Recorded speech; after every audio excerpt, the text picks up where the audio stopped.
What we are going to face is not a battle to win, it is a battle to survive. Wow. Okay, let's just pause and think about that chilling opening reality for a second. Before a single maneuver is executed, before one shot is even fired, Command is literally telling the troops that this isn't about gaining ground or scoring a strategic victory. It's a pure, binary life or death scenario. You either survive or you're wiped out. So, welcome to this explainer. Today, we're diving deep into the frantic, incredibly high-stakes final stand between humanity and a terrifying alien force known as the Kaaris. We're going to treat this raw source transcript like a rapidly deteriorating tactical log, tracing exactly how a defensive hold against an unknown threat spiraled into an absolute race against the clock. Grab a seat, because the escalation here is absolutely fascinating. All right, Phase 1, the battle for survival. In this initial contact phase, the human troops are intensely focused on one single massive objective, which is protecting their homeworld at all costs. Just listen to that raw resolve.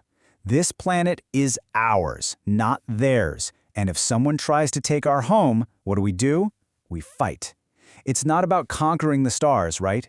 It's about drawing a line in the sand. It's a pure defensive posture, backed up by the unyielding motivation of an entire species that is flat out refusing to be displaced.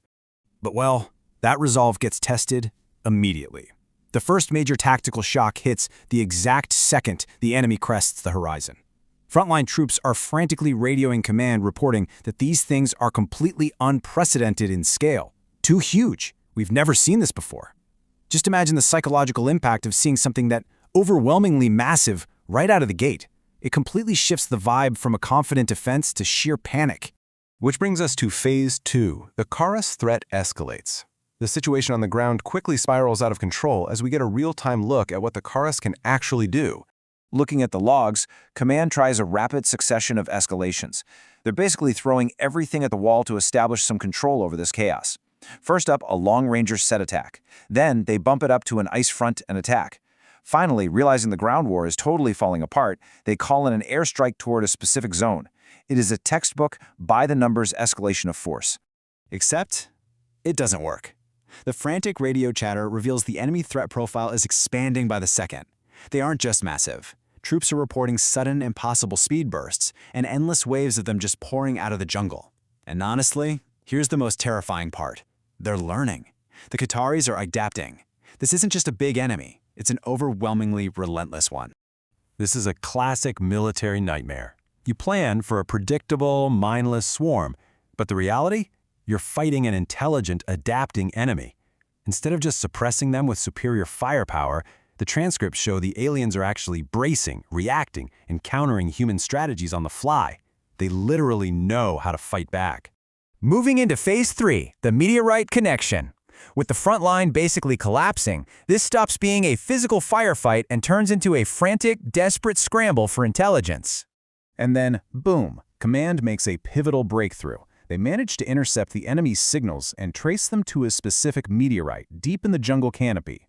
Analysts realize that every major signal starts from that exact point. They figure out that whatever landed there is acting like a hive mind, or a source, actively helping the Kaaris multiply. In a split second, the entire objective of the war zeroes in on those exact coordinates. But remember how we said the Kaaris were smart? Yeah, it gets worse. When Command sends in jets to strike that source, the Kaaris actively block the human aircraft. That thing is blocking the route. They're protecting the meteorite. They completely understand the strategic value of their spawning ground and are actively shielding it. I mean, they are playing chess while humanity is just trying not to get flipped off the board. Phase 4, the nuclear ultimatum. With the airspace denied and ground forces getting totally overrun, humanity hits a genuinely terrifying tipping point. The tactical log lays out a grim, cascading failure condition. It goes like this. Step 1, the Kaaris breach the defensive wall. Step 2, Command authorizes a nuclear deployment. Step 3, mutually assured danger. The transcript makes it crystal clear that literally nobody wants this. It's a catastrophic last resort that's just as dangerous to humans as it is to the Kaaris. That really tells you exactly how dire things have gotten. Okay, Phase 5, a desperate final strike. To avoid that mutually assured nuclear devastation, humanity decides to attempt one final, incredibly risky, boots-on-the-ground push right into the heart of the jungle. This infiltration strategy is cobbled together completely on the fly. They prep a military transport, plan to move rapidly through heavy jungle contacts, and secure a fast ride to push forward. The commander actually personally leads this transport mission. It's a literal race against the clock to destroy that meteorite before the defensive wall falls and the nukes are launched. From here on out, the transcript is just pure, chaotic radio chatter. The second they enter the dense canopy, you hear it. Context ahead. The team hits immediate enemy resistance. It proves the jungle is just absolutely saturated with Kaaris forces, who are anticipating their every move. And things degrade instantly. Movements increasing ahead. You can feel the tension skyrocketing as enemy forces rapidly swarm their position. The humans are being zeroed in on. This massive, adapting enemy knows exactly what the squad is trying to do, and the net is closing fast. With the enemy closing in from all sides, the squad hits a terrifying realization. We're out of time. The primary route is completely jammed up by Kaaris movement, and the tactical situation is falling apart by the second. They realize there is simply no way they are going to reach the meteorite at their current pace. That heavy transport is just too slow to punch through a swarm like this. Now this is where the raw heroism buried in this tactical log really shines through. In a truly powerful moment of sacrifice, the team makes a split-second battlefield call. They tell the commander, "You need to go now, we'll hold him here."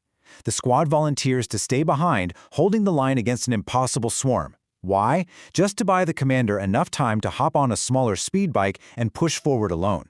So the commander goes for it and gets agonizingly close. But then, a new, totally unexpected anomaly pops up in the log. The meteorite energy is interfering with the bike systems. Literally just as they are closing in on the ultimate target, the mysterious alien energy radiating from the meteorite starts disabling the human vehicle. The tech is completely failing right at the finish line. With the bike dying and the enemy definitely closing in behind them, Command issues one final, absolutely desperate order. Crash the bike into that source and jump. With all weapon systems dead, the commander has exactly one tool left, which is the vehicle itself. They're ordered to pull off a final explosive maneuver, essentially turning their dying transport into a kinetic missile. And the raw transcript cuts off right there. Gone. Leaving us with an incredibly haunting question. Did the crash actually stop the source, or did it just trigger something even worse? As we wrap up this explainer, we are totally left hanging on this massive cliffhanger. We've seen humanity adapt, sacrifice, and throw literally everything they have at an impossible enemy. But what is the actual fallout of this sacrificial strike? Did they save the wall, or did they just seal their own fate? It is a fascinating study in sheer desperation, asymmetric tactics, and the ultimate cost of survival. Thanks so much for joining me for this explainer, and we'll see you next time. Hello guys, thank you for watching and video. Thank you for and subscribe please. Hey YouTube, last part is my video and I am participate this video last. Okay guys, thank you.